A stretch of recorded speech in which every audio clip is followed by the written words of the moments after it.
Le porte-parole du ministère autrichien de l'Intérieur a déclaré que les enquêtes des administrations autrichiennes sur les lignes de téléphone portable des auteurs de l'assassinat du commandant du mouvement de la résistance islamique palestinienne Hamas continuent. Le porte-parole du ministère autrichien de l'Intérieur, Redolf Gulli, a ajouté dans une interview avec l'IRNA qu'il n'y avait pas beaucoup de renseignements à ce propos et que les enquêtes de l'administration du maintien de la Constitution et la lutte contre le terrorisme de l'Autriche se poursuivent. A rappelé que Mahmoud al-Mabhouh, un des commandants du Hamas, est tombé en martyr le 20 janvier dernier dans un hôtel à Dubaï par un groupe de 11 personnes. Et maintenant, les explications de Mohamed Nasser Latrèche, président du Parti des musulmans de France.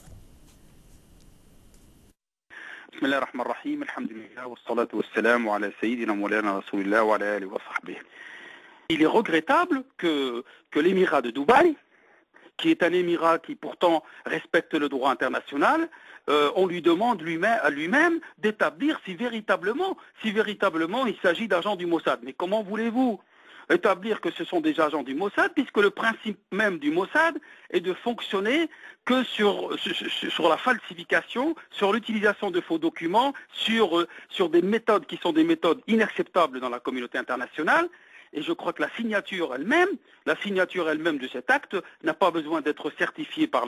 l'émirat de Dubaï, qui a fourni pourtant des images, qui a fourni pourtant des preuves matérielles. Et maintenant, je crois que nous sommes face à un élément nouveau. Et il faut féliciter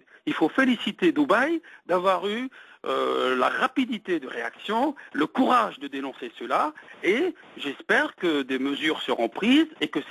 ces criminels seront arrêtés, démasqués, à commencer par le chef du gouvernement de cet antiquestionniste, Netanyahou.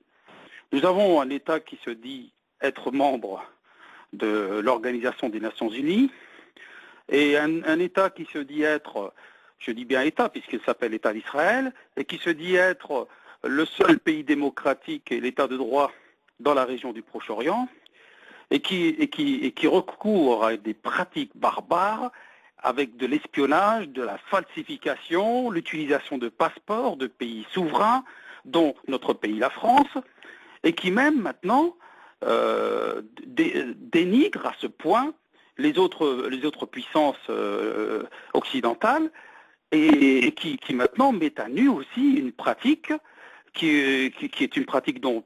cela dure depuis plusieurs années. Nous en avions, bien entendu, il faut le dire, on n'avait pas besoin de cette affaire de Dubaï pour établir que cet État est un État criminel et un État gangster. Mais je pense que maintenant, si la communauté internationale qui réagissait tellement lorsqu'il y a un assassinat ou quelque chose d'inacceptable se produit, et surtout quand c'est un assassinat organisé et commandité par un État membre des Nations Unies, membre de la communauté internationale, eh bien cette communauté internationale-là, maintenant, son silence est un silence complice.